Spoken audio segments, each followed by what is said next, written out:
Asian Financial Crisis tahun 97. Semua saham jeblok. Tapi karena saya saking percaya dirinya, nggak cukup beli saham. Jebol dong, utang sendiri, utang kepada bank, utang juga kepada mertua. Pada saat saya terpuruk itu menjual perhiasan dari orang tuanya. Kalau untuk ibu saya masih ingat, itu tiap kali saya berangkat, dia nyelipin uang di amplop di tas saya. Karena dia tahu waktu itu saya dalam keadaan yang sangat sulit.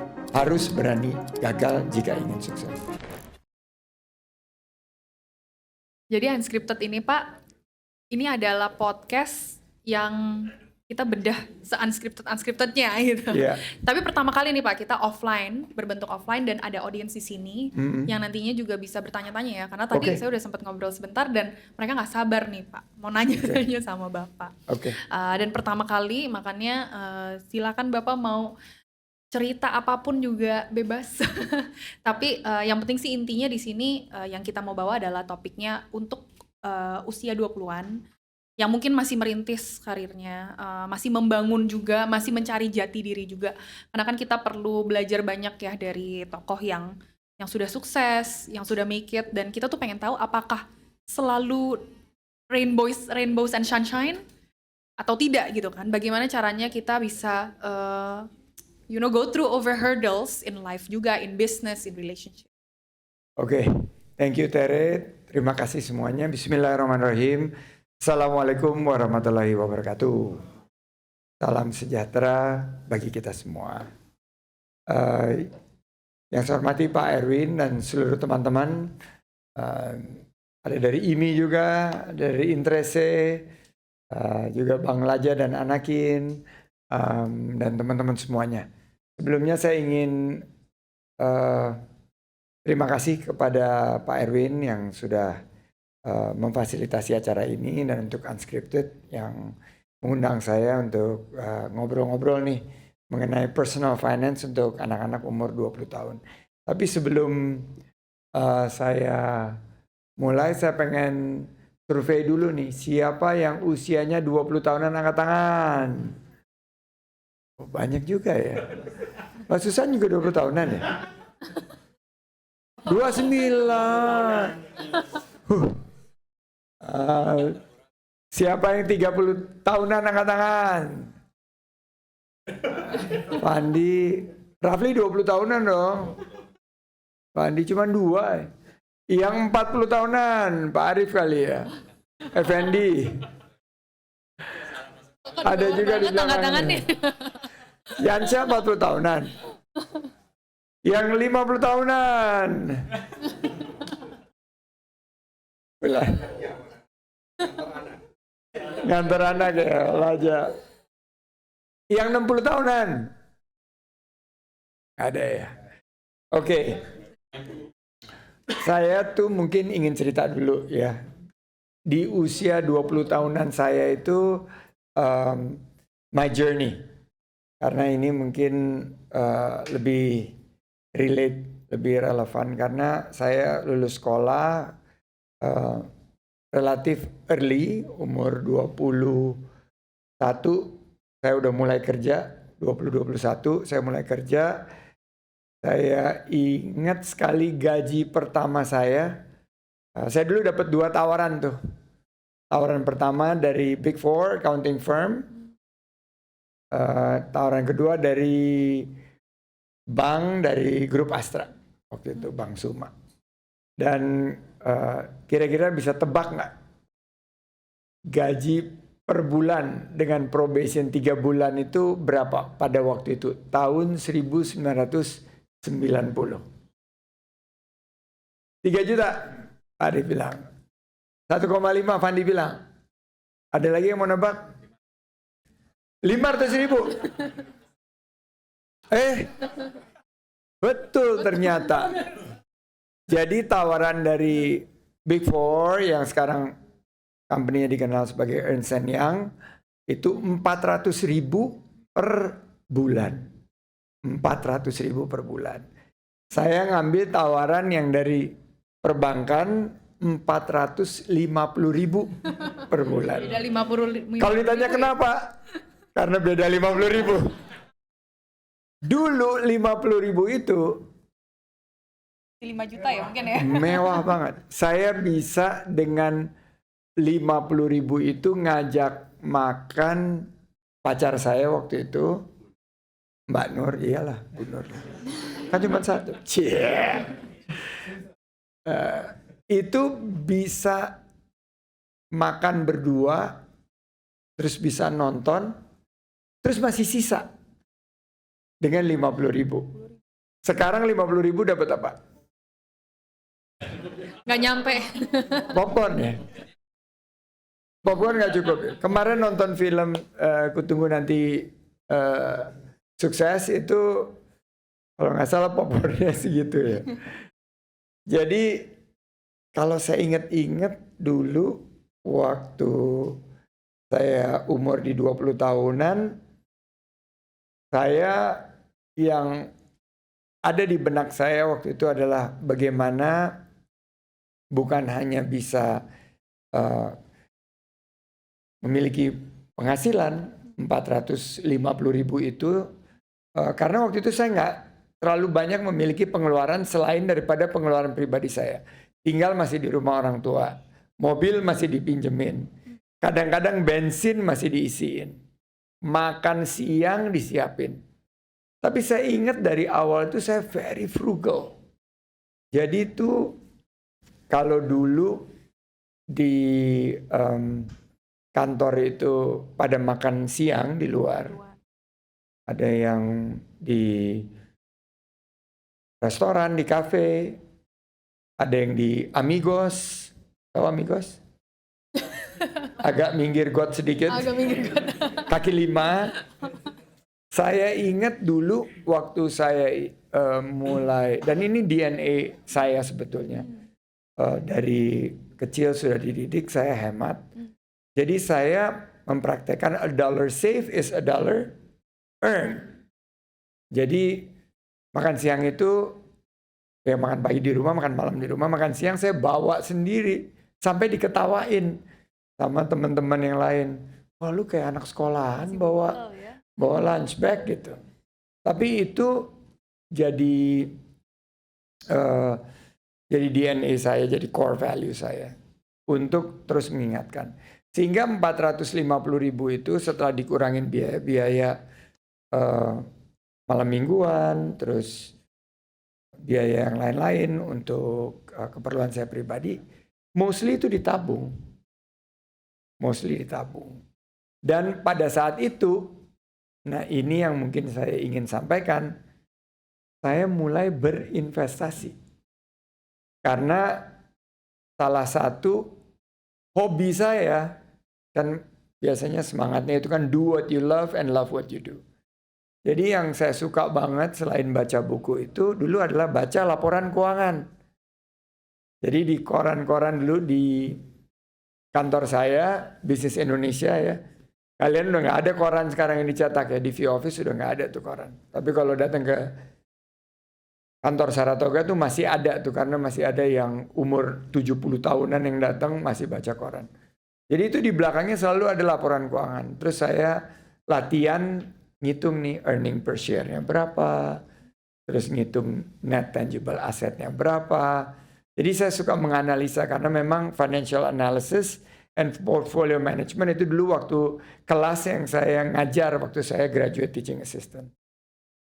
Singkat cerita, saya punya investasi, portfolio investasi semasa umur 20 tahunan.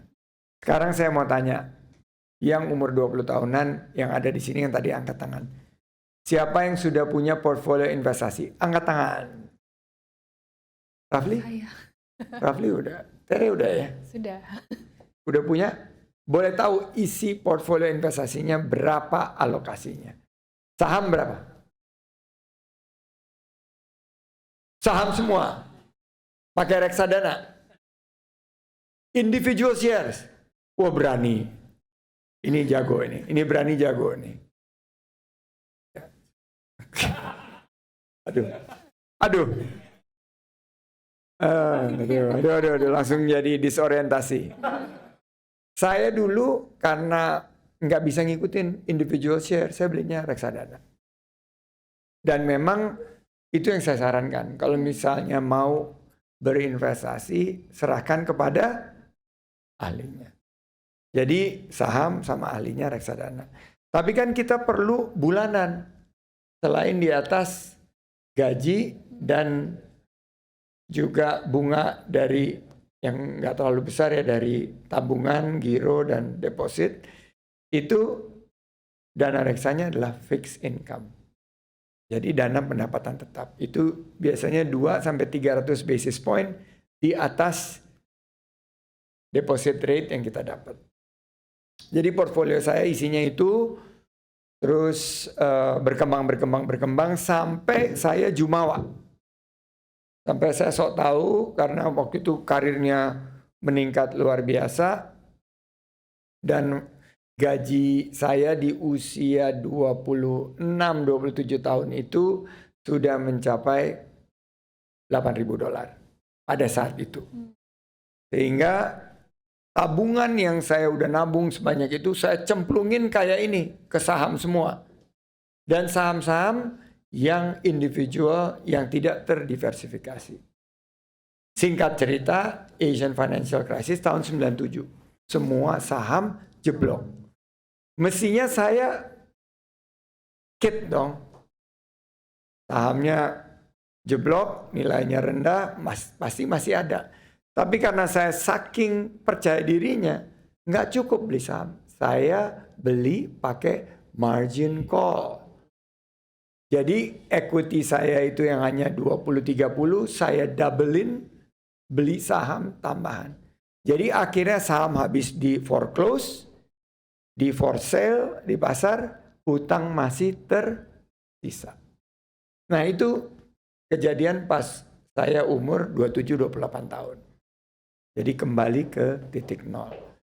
Nah disinilah menurut saya transisi saya jadi pindah kuadran, mulai dari seorang karyawan menjadi usahawan terjadi di situ. Dan saya udah banyak cerita ini, akhirnya kita mulai usaha dari hanya 3 orang karyawan. Usaha kami sekarang sudah mulai berkembang lagi dan berkembang lagi. Sebelum masuk politik, itu usaha saya sudah membuka lapangan kerja bagi 30.000 karyawan pada saat itu. Hebat banget. Tangan dulu dong. Lesson learned nomor 1 apa? Cash is key. Jadi tetap aja harus punya cash. Jangan semua dicemplungin ke investasi. Nomor 2, dan ini banyak banget relate sama anak muda. Lifestyle is queen. Kita harus, nomor 2, harus sesuaikan lifestyle kita. Jangan baru di umur 27 merasa jumawa, semua cemplungin ke saham, semua kita taruh di dalam sebuah investasi yang kita harapkan akan naik, tapi ternyata beresiko. Jadi itu yang saya lakukan kesalahan, karena income saya naik terus. Tapi ternyata akhirnya cashnya defisit setelah saya kehilangan semuanya. Jadi buat anak-anak 20 tahun, resiko itu ada, oleh karena itu jangan sampai kita kehabisan gas atau kehabisan cash. Research menyatakan 60% anak muda kehabisan gaji sebelum akhir bulan. Betul atau betul? Nah, ini yang akhirnya banyak menjadi masalah anak-anak muda karena lihat teman di sini beli iPhone 17, sebelah sini beli topi kayak Laja yang mahal, ikut main padel dan lain sebagainya, nongki-nongki terus di luar, belum sampai akhir bulan ternyata sudah tidak punya cash. Jadi itu lesson number 1. Jadi cash sama lifestyle itu disesuaikan. Yang kedua, compounding is your best friend. Apa itu compounding? Mulai investasi dari sekarang. Yang udah bisa cuan dari individual shares, good luck. Saya nggak sejago itu.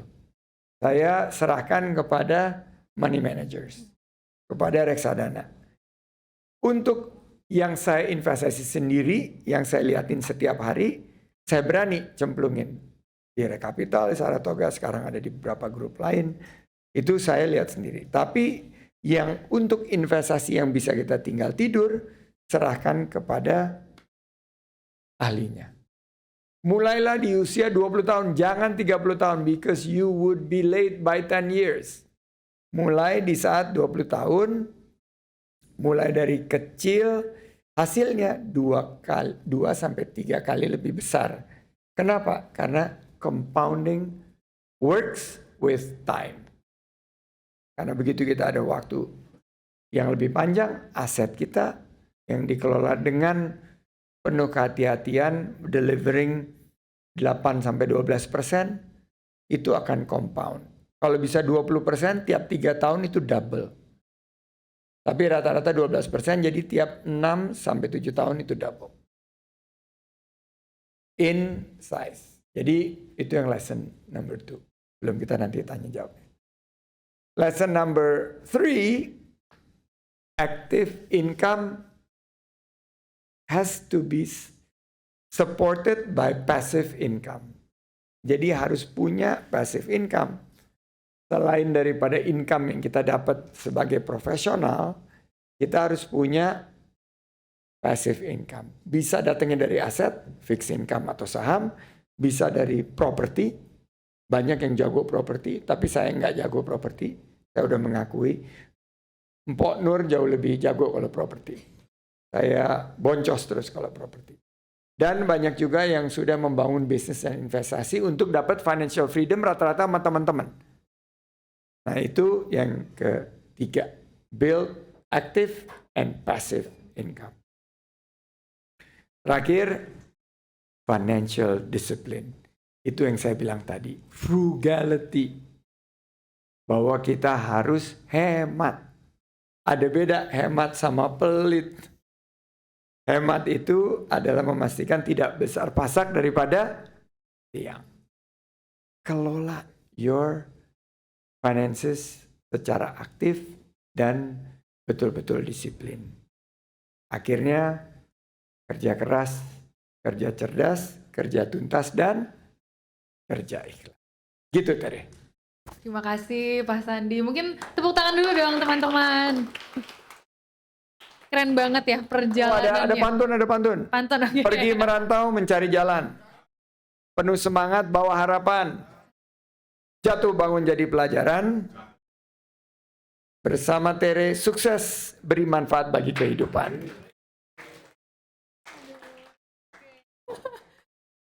Saya dari perjalanan tadi udah sangat-sangat terinspirasi ya. Pasti teman-teman di sini juga sudah terinspirasi. Yang tadinya Pak Sandi itu dari karyawan, kemudian kena margin call juga, jadi nggak mungkin yang tiba-tiba wah duitnya banyak dan investasinya diulang-ulang terus, tapi banyak pelajaran-pelajaran juga ya Pak berarti ya ketika margin call itu.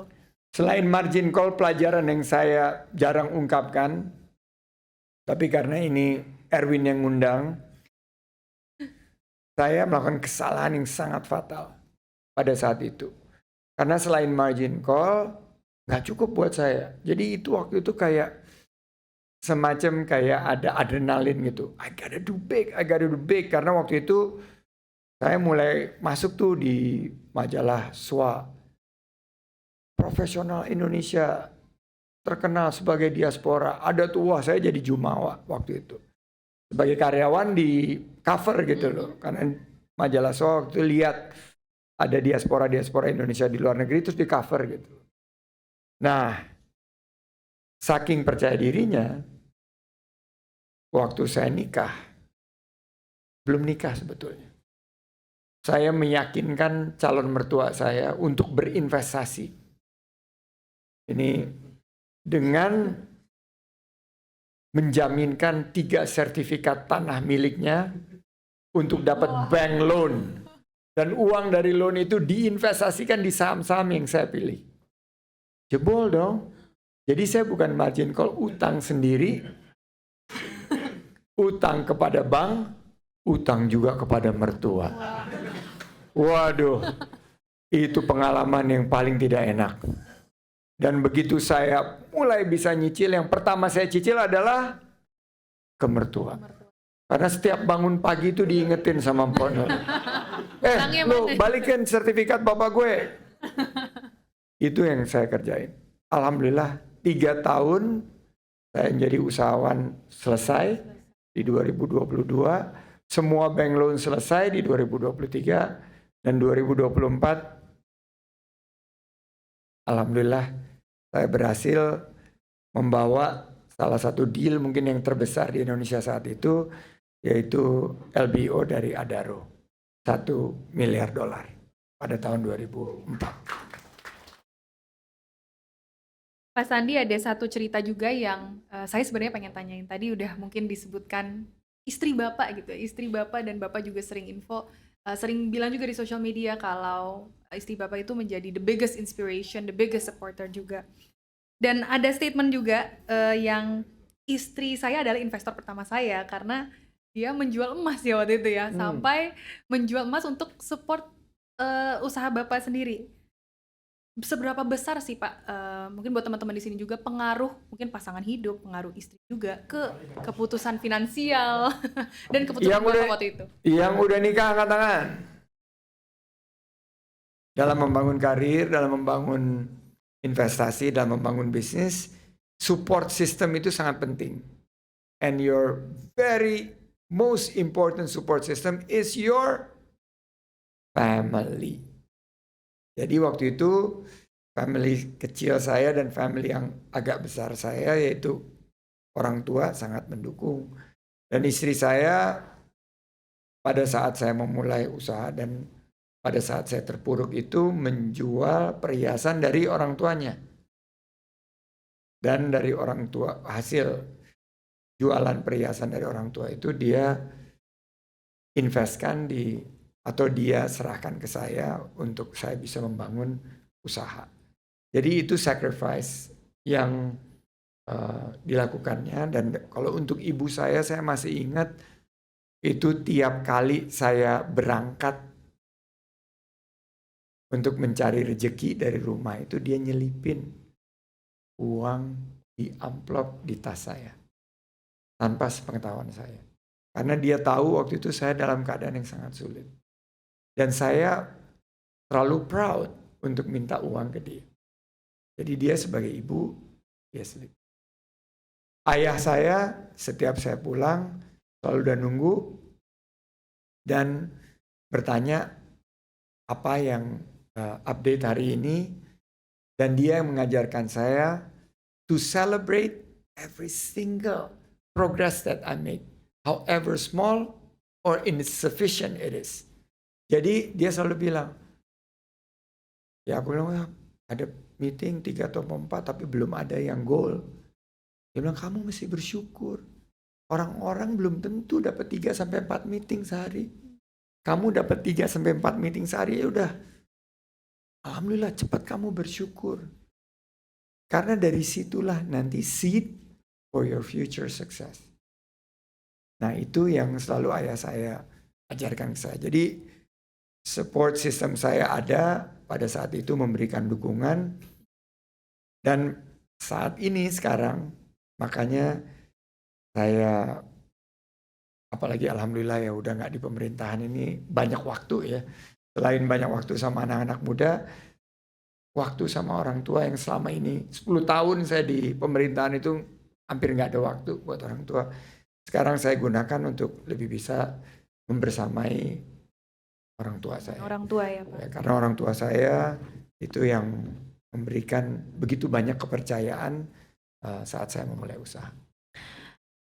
Tadi Bapak cerita juga ketika di titik terendah ada support system, juga ada hal-hal yang harus berubah mungkin dari bisnis yang tadinya dimulai nol, margin call, kesusahan tersebut. Bagaimana sih caranya Bapak juga tiba-tiba within 3 tahun bisa kembali lagi? Mungkin mindset apa waktu itu atau hal-hal yang Bapak jalankan waktu itu yang mengubah semua itu? Nggak tiba-tiba sih. jatuh bangun. Dan pada saat itu saya ngalamin benar tuh ya. Waktu kita lagi terpuruk itu, lagi jatuh, berhutang. Mesti banyak yang relate deh. Teman-teman di sini yang pernah bangun usaha. Itu saya kadang-kadang kalau dulu kan nggak ada HP ya. Tahun 97, 98 itu ada HP tapi saya masih ingat itu jarang banget HP, apalagi HP yang keluar terus telepon terus ada nomornya gitu, jarang. Tapi setiap bunyi HP itu saya deg-degan. Karena saya selalu ingat kalau bunyi telepon itu pasti tagihan. Jadi terkadang itu trauma-trauma yang harus kita atasi, kita lalui saat kita menghadapi goncangan terutama di dalam keuangan. Nah, pada saat itu mungkin strategi ya, saya memperkuat diri selain support system adalah gimana nih bisa kita ubah krisis ini menjadi opportunity. Dan ternyata krisis ini kan krisis keuangan. Sementara saya belajarnya keuangan. Keahlian saya waktu itu di investasi.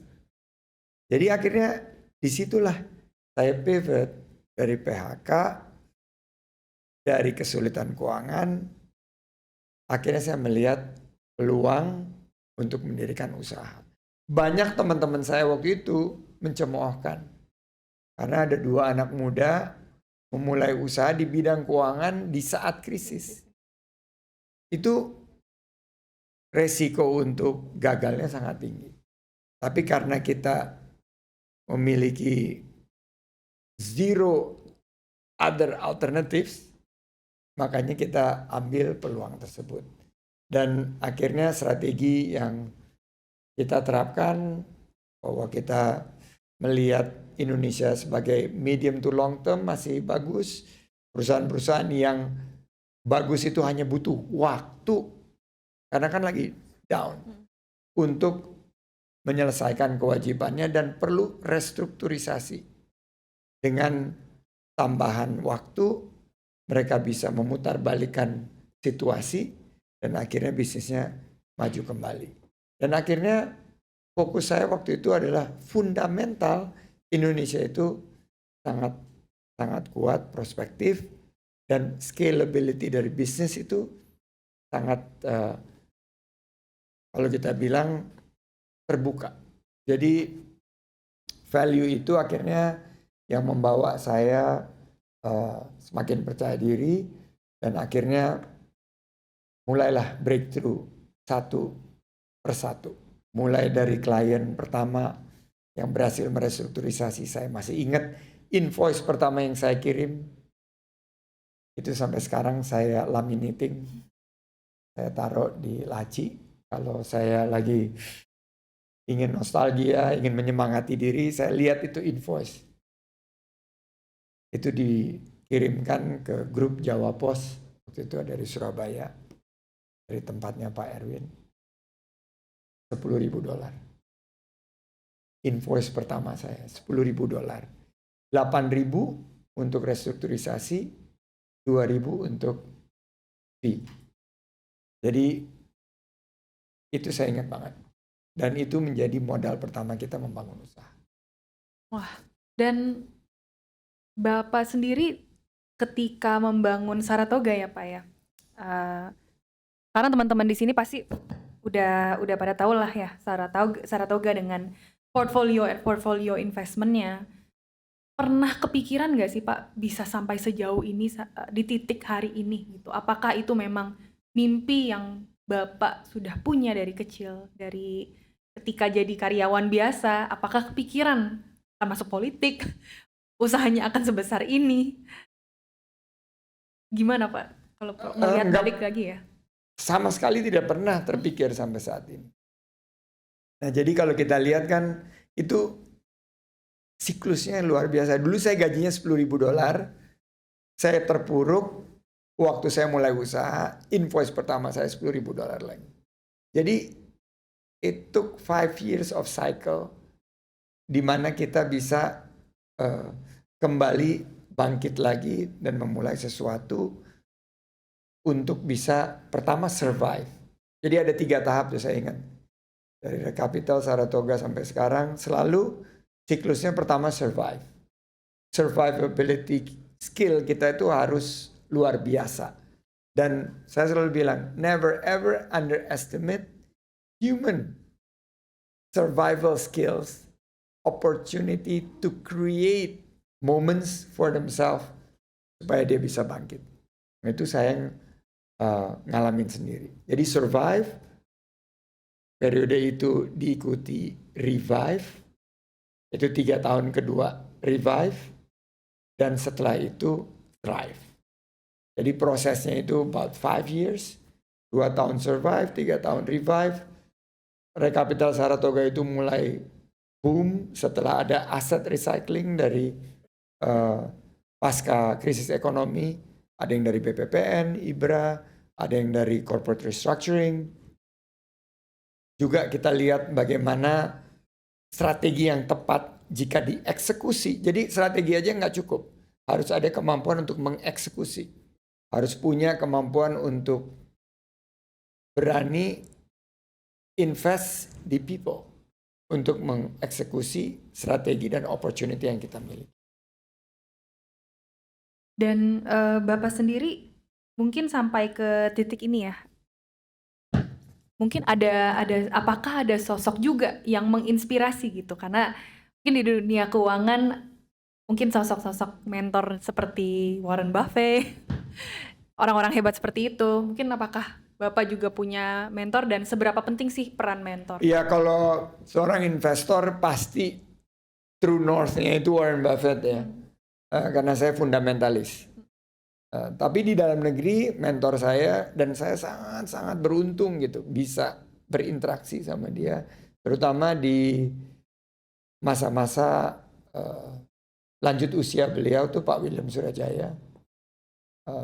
Saya juga ketemu mentor-mentor di HIPMI, senior-senior yang mengajarkan kita bagaimana mengatasi kesulitan dan justru bisa mengambil peluang. Di HIPMI itu banyak role model juga, apalagi yang udah masuk ke dalam public service. Jadi saya nggak pernah punya mimpi untuk punya usaha sebesar ini. Saya juga nggak pernah punya mimpi di awal bisa masuk menjadi pelayan publik. Tapi akhirnya saya melihat ke belakang bahwa ternyata begitu kita menjalani, life is very purpose driven. Jadi waktu itu saya purpose-nya untuk menjadi survivor dari financial crisis. Setelah itu saya mesti mandiri secara finansial. Dan kalau kita lihat role model yang ini akan menjadi penyemangat kita. Tapi kalau kita nggak punya kemauan untuk berani mengambil peluang, mengeksekusi strategi kita, dan akhirnya juga berani gagal. Karena kalau saya tanya di sini yang 20 tahunan ya, ini si cek dulu. Saya mau tanya, siapa yang ingin sukses berinvestasi 20 tahunan? Semua mau ya. Kalau yang ingin gagal, ada nggak di sini? Nggak ada. Nah itu salah satu yang saya juga belajar bahwa if you want to be successful, you have to be ready to fail. Nggak ada sukses tanpa kegagalan. Dan kegagalan itu anak tangga menuju kesuksesan. Jadi itu bahwa di mentor-mentor itu kita belajar bukan saat dia sukses, tapi saat how they deal with failure. Pak William kehilangan Astra, perusahaan terbesar di Indonesia, dia orang terkaya di Indonesia nomor 2. Nothing change. Masih tetap William Surajaya yang saya kenal. Warren Buffett creating Berkshire Hathaway, 1 trillion market cap, lebih gede dari ekonomi Indonesia, satu perusahaan namanya Berkshire Hathaway. Does he change his life? Enggak tuh. Naik mobilnya masih mobil yang sama, rumahnya tinggal yang sama, makannya juga hamburger, minumnya Coca-Cola. Jadi itu yang saya pelajari saat kita mengakses role model yang bisa memberikan dampak positif kepada career trajectory kita. Harus berani gagal jika ingin sukses. Dan climate untuk investment dan climate opportunity ketika Bapak baru mulai Saratoga di 1990-an ya Pak. Dengan hari ini itu beda. Kita mungkin hari ini itu banyak teknologi, banyak pengaruh influence dari luar juga, capital markets juga bergeraknya berbeda gitu ya dari yang sebelumnya. Menurut Bapak, apakah itu pengaruh besar atau ada gak sih formula yang tetap harus ditetapkan, mungkin soft skill, hard skill, yang membuat anak muda sekarang ini tuh bisa tetap meng-capture opportunity seperti yang dulu Bapak capture ketika di tahun 90-an? Settingnya mungkin berbeda, tapi fundamentalnya sama. Jadi dulu, hari ini ada tech, kita punya AI. Dulu ada .com. Tahun 90-an tuh ada .com. Kalian nggak akan ada yang tahu 20 tahun, tapi yang sebelah sini pasti pernah mendengar astaga.com. Pernah ya? Ratnet. Ya. Apalagi yang .com dulu ya. Ya, dan lain-lain lah. Itu dulu teknologi kita pada saat itu internet boom namanya. Sampai adanya .com bubble burst. Itu tahun 2000. Jadi mirip-mirip. Ini siklus aja, tapi beda. Nah, oleh karena itu, waktu saya membangun Saratoga dan sekarang saya membantu Erwin, membantu Pak Arief di belakang, membantu Laja membangun bisnis, saya melihat bahwa yang tidak berubah adalah fundamental. Bahwa kita punya bisnis itu harus dikelola dengan best practice, dengan good governance, bisa mendiversifikasi daripada revenue stream kita, bisa menekan cost kita lebih rendah, dan fokus kepada cash flow dan scale. Nah, ini yang nggak berubah. Mau kita invest di tahun 90-an akhir atau tahun 2026. Dan setelah mungkin Bapak dari backgroundnya sendiri banyak di investment, banyak di capital market, apakah masih sama Pak untuk jalan menuju triliun sekarang itu the only way hanyalah dari capital market, atau menurut Bapak kali ini nih di era yang sekarang ada gak sih opportunity yang mungkin Bapak lihat di luar capital market yang menarik gitu untuk anak muda sekarang explore? Oke. Misalnya anak muda sekarang tuh paling relate kalau kita datang ke Blok M itu F&B. F&B, saya mau tanya Bang Laja nih. Waktu mulai Misoa Story itu modalnya berapa?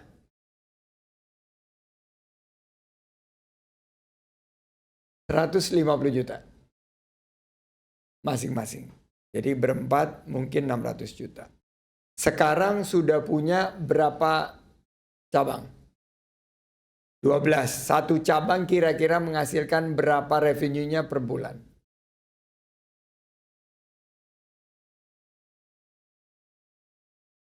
Oke, Blok M berapa per bulan? Let's say 2,5. Berarti setahun itu ada total lebih dari sekitar 30-an miliar. 30 miliar dari satu cabang. Dia ada 12 cabang. Let's say cabang yang lain lebih rendah. Mungkin tengahnya. Revenue-nya, ini usaha dimulai tahun 2024. 2 years ago, revenue sekarang sudah mendekati mungkin 50-70 miliar. Fair? 50-70 miliar. Kalau dia gas lagi nih Misoa Story, dia bisa buka mungkin easily, ini belum keluar Jabodetabek nih. Masih di Jabodetabek, belum ke Surabaya, belum ke Medan dan lain sebagainya. Let's say dia bisa grow 3 kali lipat dalam 3 tahun, karena ini 2 tahun. Berarti dia akan punya top line sekitar 500 miliar. Mudah-mudahan. Amin. 500 miliar kalau gross marginnya dan net marginnya dia pertahankan dan EBITDA marginnya dia pertahankan, dia akan bisa dapat sekitar 150 sampai 200 miliar EBITDA per tahun. Tahu nggak berapa valuasi di capital market untuk usaha dengan EBITDA 150 sampai 200? Rata-rata 10 kali EV EBITDA. EV itu adalah enterprise value yang artinya equity value ditambah loan. Nah, jika dia akan list di tahun 2028, 2029, maka bisa diprediksi usahanya si Bung Laja ini memiliki equity value sekitar 2 sampai 2,5 triliun dan enterprise value antara 3 sampai 3,5 triliun. Bisa jawabannya. Bisa. Jadi apakah harus semua lewat capital market? Itu yang paling proven dan paling quick track recordnya. Apakah bisa menjadi triliuner di dalam private market? Bisa juga. Buktinya Jarum. Buktinya Gajah Mada. Triliun juga. Sariwangi triliun juga. Jadi create something dengan kerja keras, dengan semangat besar. Contohnya sama juga seperti Pak Erwin dan kawan-kawan. Kita bisa mencetak equity value yang lebih besar dengan pengembangan karena pasar Indonesia ini sangat menjanjikan. Kalau Bapak bisa, ini pertanyaan terakhir sebelum kita buka ya, untuk tanya jawab di luar pertanyaan saya. Kalau Bapak bisa balik lagi nih ke umur 20-an lagi Pak. Sekarang nih balik ke umur 20, mungkin dengan experience yang sekarang ada ya, tapi kalau dengan experience yang sekarang ada gampang dong. Tanpa experience, tanpa koneksi, tanpa apapun itu, ada gak sih hal yang mungkin Bapak mau ubah atau mungkin akan terus dilanjutkan apa yang waktu itu Bapak punya pada saat tahun 20-an? Karena itu kan bisa relate juga ya ke teman-teman di sini yang masih 20-an, apa sih yang mungkin Bapak bisa share ketika yang mau Bapak diubah? bisa balik lagi, mau diubah, apa yang mau di-keep gitu. Nggak pinjam sertifikat mertua sih itu. Itu tuh. Itu Gatot itu. Mau impress mertua malah jadi kesandung dan masuk parit itu. Masuk jurang gitu. Tapi to be honest, I have no regrets. Dan kalau kita ada regrets itu kayaknya nggak bersyukur ya. Tapi mungkin yang saya bisa advice ke teman-teman semua yang muda-muda di sini, you could start early. You could start early. Saya start itu, kan saya 8 tahun kerja, baru bener-bener nyemplung itu kan setelah PHK. Dan kalau nggak di PHK, saya udah di comfort zone, mungkin sampai sekarang masih karyawan. Masih profesional. Jadi mungkin salah satu lesson learned ya, if you start early, you fail early, and you learn early. Jadi dengan itu kalian akan bisa punya peluang untuk membangun sesuatu yang lebih besar lagi. Dan knowledge adalah also compounding interest. Yeah, knowledge is a compounding, sama aset, sama investasi. Bahwa it has value yang compounded over time. Oke, tepuk tangan dulu teman-teman buat Pak Sandi. Sangat-sangat insightful hari ini. Dan kali ini aku mau buka juga buat teman-teman di sini, mungkin 3 pertanyaan aja aku akan batasin. Yang mau bertanya langsung ke Pak Sandi di sini soal keuangan, soal hidup, soal apapun itu, soal capital markets, silahkan bisa angkat tangan. Banyak ya. Oke, mungkin Masnya dulu di sini ya.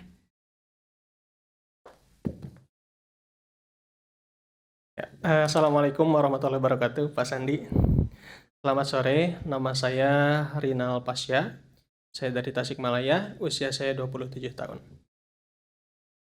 Pak Sandi tadi sempat cerita katanya di usia 27-28 tahun switch dari karyawan menjadi pengusaha ya Pak ya. Nah, saya ingin bertanya, jika saat itu di usia 27-28 tahun, tapi yang di switch adalah tahunnya terjadi saat ini 2026, dengan pengalaman dan pengetahuan Bapak saat ini, usaha apa yang akan Bapak tekuni dan akan Bapak buka, akan usahakan semaksimal mungkin melihat situasi dan kondisi saat ini gitu. Itu pun mungkin relevan dengan usia saat ini, saya 27 tahunnya Pak ya, dan terinspirasi juga untuk mencoba usaha gitu ya. Dengan melihat, dengan pengetahuan Bapak, dengan pengalaman Bapak, apa nih usaha yang memang cocok mulai kita tekuni dengan situasi saat ini. Kemudian boleh beberapa pertanyaan? Ya, satu lagi mengenai investasi. Saat ini kita juga ada sarana investasi lain saham yang Gen Z genderungi juga, yaitu cryptocurrency. Nah, bagaimana pandangan Bapak tentang cryptocurrency? Terima kasih. Terima kasih. Ini dari Tasik nih, jauh-jauh ya. Ini sebetulnya 96 ini adalah tepat 30 tahun ulang tahunnya Rekapital. Di tahun ini Saratoga berusia 28. Jadi ini relate banget ya. 30 tahun yang lalu kita terpaut juga 30 tahun. 27 juga waktu itu. Berarti lahirnya tahun 99 ya. Nah, kalau saya melihat dari sektor banyak sekali Indonesia, tapi saya selalu menyampaikan ada 3 sektor yang saya menyebutnya unstoppable global trend. Jadi ada tren dunia yang sekarang unstoppable, yang menjadi peluang ekonomi masa depan. Dan itu sudah banyak saya ungkapkan, green economy, digital economy, dan juga wellness economy termasuk kesehatan. Nah, kalau kita lihat ekonomi kreatif yang banyak digandrungi anak-anak muda sekarang itu peluangnya sangat besar.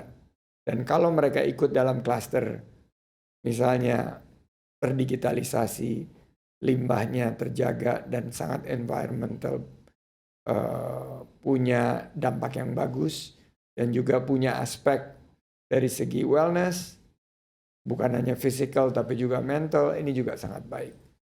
Dan untuk anak muda sekarang, karena Indonesia ini bentar lagi akan keluar angka pertumbuhan ekonomi Indonesia kuartal pertama, banyak yang nanti akan surprise. Saya udah lihat bocorannya, ternyata jauh di atas ekspektasi. Ini menunjukkan kekuatan dan resiliensi ekonomi kita. Dengan keadaan situasi di Timur Tengah, banyak yang tanya sama saya kemarin, kok Indonesia kayaknya nggak terpengaruh tuh, masih kuat ekonominya walaupun di sana sini ada pengetatan.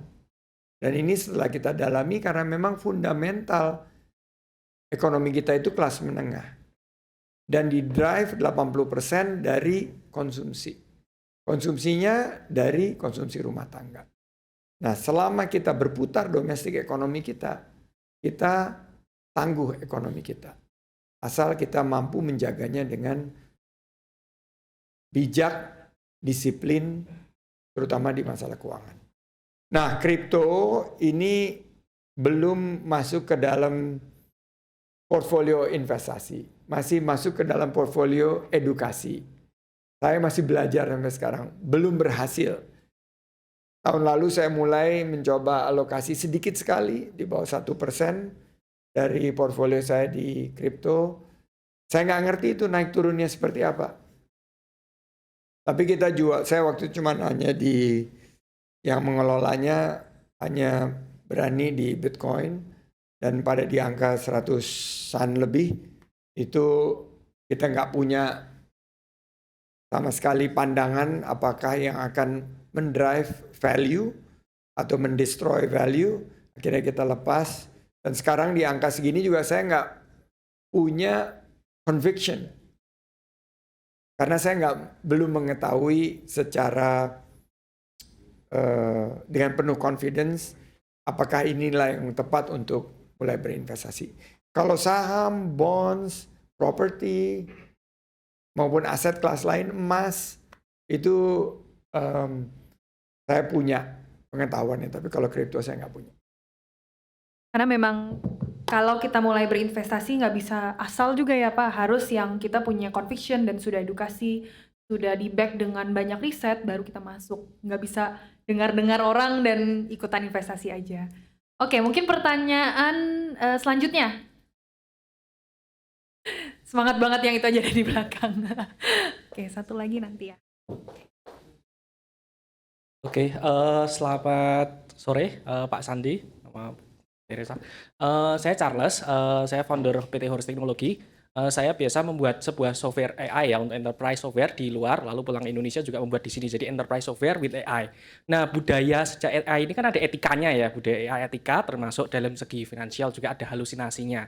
Nah, gabungan antara ethical AI tadi, etika AI, lalu juga dari halusinasi tadi, saat diterapkan di Indonesia itu bingung saya waktu saat membuat apakah yang harus dilakukan, mungkin pandangan untuk secara di 2030 ya mungkin ke depannya ya, apakah kalau dari etika yang terjadi misalnya siapa yang dalam AI ini kan pengambil keputusan finansial termasuk, apakah harus antara siapa yang harus diselamatkan antara mungkin yang benar atau yang lemah seperti itu.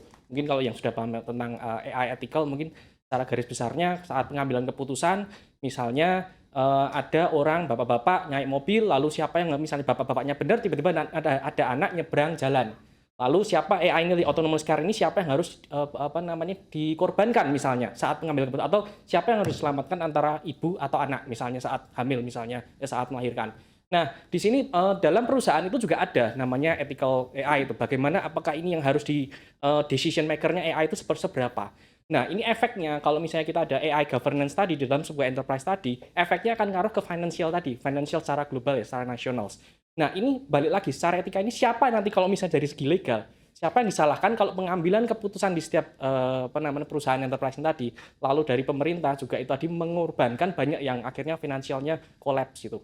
Apakah pembuat dari LLM-nya, AI-nya, ataukah dari misalnya software code-nya, ataukah dari prompt-nya yang membuat seperti itu karena kita sering membuat itu tadi, ataukah dari rules dari setiap korporasinya seperti itu seperti apa mungkin pandangan di 2030 apakah ada aturannya misalnya, itu yang pertama. Lalu mengenai tadi kalau AI-nya ethical dan halusinasinya ya mungkin Pak Sandi, lalu ada yang kedua itu misalnya terjadi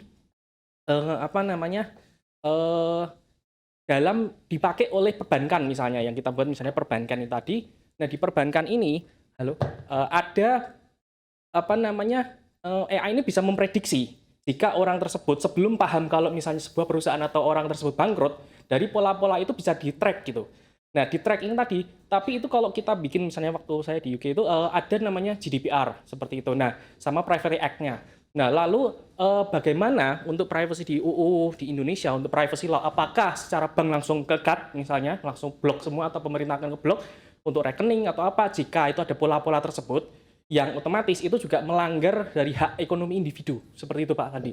Jadi apa bayangan ke depannya, karena saya saat membuat di Indonesia itu berbeda banget nih antara sama di luar, apa yang harus diterapkan di Indonesia sama untuk ke depannya di 2030 mungkin ke depannya seperti itu untuk guidance saya untuk saat membuat korporasi di Indonesia seperti itu Pak Sandi. Terima kasih. Baik. Terima kasih, nih pertanyaannya super technical tapi sangat relevan karena 2 minggu yang lalu ada juga mahasiswa S3 yang belajar tentang ethical AI datang untuk diskusi hal yang sama. Pandangan saya pribadi, konsepnya itu harus sandbox. Sandbox di mana pemerintah menyiapkan ruang yang disupervisi secara aktif memastikan bahwa AI ini berkembang sesuai, karena ini aspeknya ekonomi, pasal 33 Undang-Undang Dasar Negara Republik Indonesia, yaitu semuanya harus memberikan prioritas kepada hajat hidup orang banyak. AI juga harus kembali melihat bahwa mereka harus memberikan sisi yang positif kepada seluruh aspek kita berbangsa dan bernegara. Dan konsepnya AI cannot be left alone. Harus ada human in the loop. Karena human itulah yang bisa memberikan guardrails kepada sebuah sistem AI atau agentic AI agar mereka tidak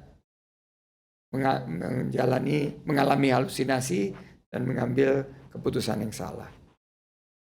Salah satu keputusan yang salah, konon kabarnya, harus diverifikasi, ada sebuah SD di Iran yang dibom karena menurut AI itu adalah pabrik senjata untuk angkatan bersenjata Iran.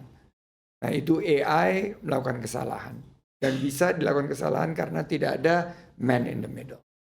Jadi menurut saya konsepnya sandbox, selalu harus ada human in the middle atau human in the loop. Dan kita pastikan bahwa AI itu adalah sebuah tools untuk mencapai Indonesia yang lebih maju lagi. Baik. Pertanyaan terakhir, cewek aja ya aku pilih. Ya, cewek belum aja ada biar nih. nggak bosen. Cewek ada yang mau nanya? Pengen tanya tips leadership dari Pak Sandi dong. Karena Intresa kemarin collab kemarin dengan Bapak, melihat timnya benar-benar sangat siap dan sangat suportif, dan bagian masing-masing tuh bekerja dengan sangat baik. Dan Pak Sandi kan tadi bilang mengepalai 30.000 karyawan, betul Pak? Nah, tipsnya, apalagi kan sekarang kan mungkin generasi udah berganti ya ke Gen Z. Agak sedikit sulit mungkin Pak bagi saya pribadi, pengalaman pribadi gitu. Jadi mungkin apa tipsnya untuk leadership? Makasih. Dan saya juga terima kasih kesempatan untuk berkolaborasi sama Intrese. Pengalaman juga buat saya dan pelajaran buat saya. Kita juga bisa lihat ya, produknya bagus banget. Ada juga selain di Majalaya juga ada di Tasikmalaya ya. Produknya bagus, enak dipakai. Terus saya udah tiap kali saya tawarkan orang suka juga pakai. Tapi ternyata memang dari laporan teman-teman ya, daya beli masyarakat kita terutama di saat Lebaran ini nih pertama kali terjadi nih, bahwa perusahaan-perusahaan di bawah grup saya juga melaporkan bahwa ekonomi kita menghadapi tantangan. Walaupun dengan hasil GDP growth first quarter ini yang sebetulnya sangat kuat, robust, saya punya semangat optimis yang lebih baik lagi ke depan. Nah, saya selalu menanamkan to lead is to give positive example. Jadi kita selalu melihat gelas itu yang setengah terisi itu setengah penuh. Jadi harus optimis. Seorang leader itu harus datang dengan vibrancy yang membawa positiveness and optimism di dalam timnya dia. Jadi kalau kita ingin membuat mereka semangat, ya kitanya harus semangat. Itu yang pertama. Yang kedua, to lead is to inspire. Kita harus menginspirasi. Jangan hanya mengajak tim kerja kita itu datang, masuk jam 9, pulang jam 5, earn salary, tanpa tidak merasa dilibatkan. Banyak tim saya itu Gen Z.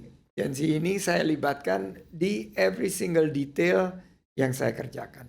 Dari 30.000, sekarang pimpinannya udah bukan lagi generasi X seperti saya, udah generasi milenial, dan sebentar lagi Gen Z, mereka juga menerapkan yang sama.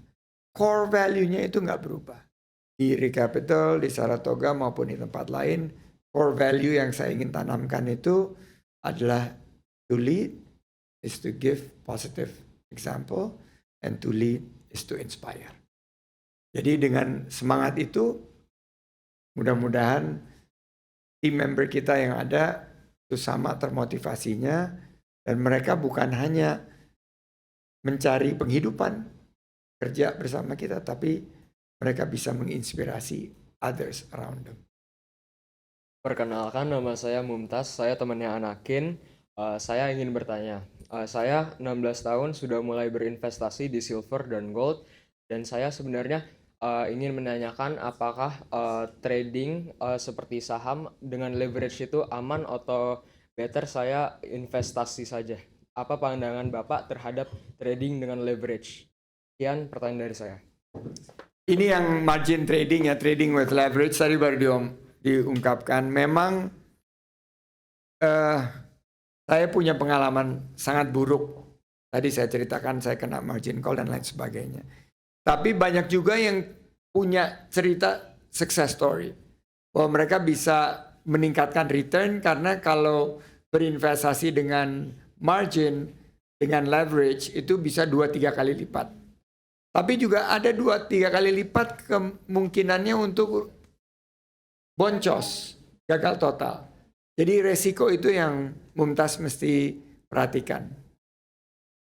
Di usia yang sekarang, di saat membangun investasi awal, kita boleh mengambil resiko tapi jangan mengambil terlalu banyak resiko.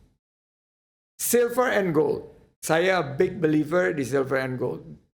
12 tahun yang lalu saya mulai berinvestasi di silver dan gold and precious minerals. Precious metals. Jadi copper, nickel. Saya mulai berinvestasi 12-13 tahun yang lalu dan sekarang ini mungkin baru terlihat hasilnya. Saya masih bullish untuk 10-15 tahun ke depan. Karena emas, silver itu adalah penjaga inflasi. Dan sekarang inflasi ini di beberapa belahan dunia sangat menghantui. Karena affordability atau cost of living yang sekarang kita hadapi itu naik terus, benar nggak? Harga-harga turun atau naik? Naik. Biaya hidup turun atau naik? Naik. Oleh karena itu yang bisa menjaga faktor inflasi itu adalah precious metals, yaitu silver, gold, dan teman-teman. Kata penutup dari saya, ada udang di balik batu. Wassalamualaikum warahmatullahi wabarakatuh. Tepuk tangan dulu, teman-teman. Makasih banyak Pak Sandi.